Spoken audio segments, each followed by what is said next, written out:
වෙලාවක් සිහිනයක් දකිනවා. ඇගේ සිහිනේ වෙළඳ පොලක් මැදින් ගමන් කරමින් යනවා. මාකට් ප්ලේස් එකක් කියමු. මේ යන අතරතුර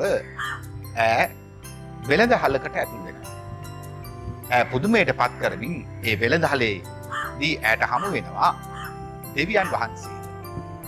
දෙවියන් වහන්සේ තමා ඒ වෙළඳ හලේ දේවල් අලෙවි කරමින් සිටින්නේ.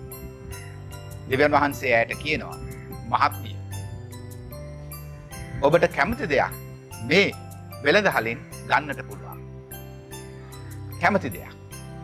ඇය අහනවා, ඕනෑම දෙයක් මට මේ වෙළඳ හලෙන් ගන්න පුළුවන්. දෙවියන් වහන්සේ කියන, ඔව්, ඔබගේ හදවත ඉල්ලන ඕනෑම දෙයක් ඔබට නොමිලේ ලබා ගන්න පුළුවන් කියලා. කල්පනා කරලා මෙහෙම ඉල්ලා සිටිනවා. මට අවශ්‍යයි මානසික නිදහස.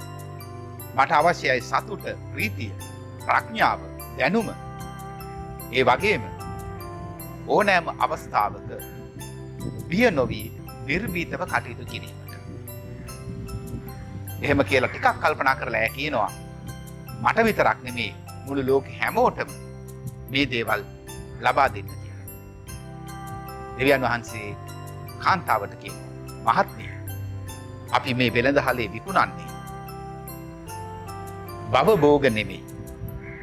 අපි විකුණන්නේ භව භෝග සඳහා ඇති බීජ පමණයි කියලා.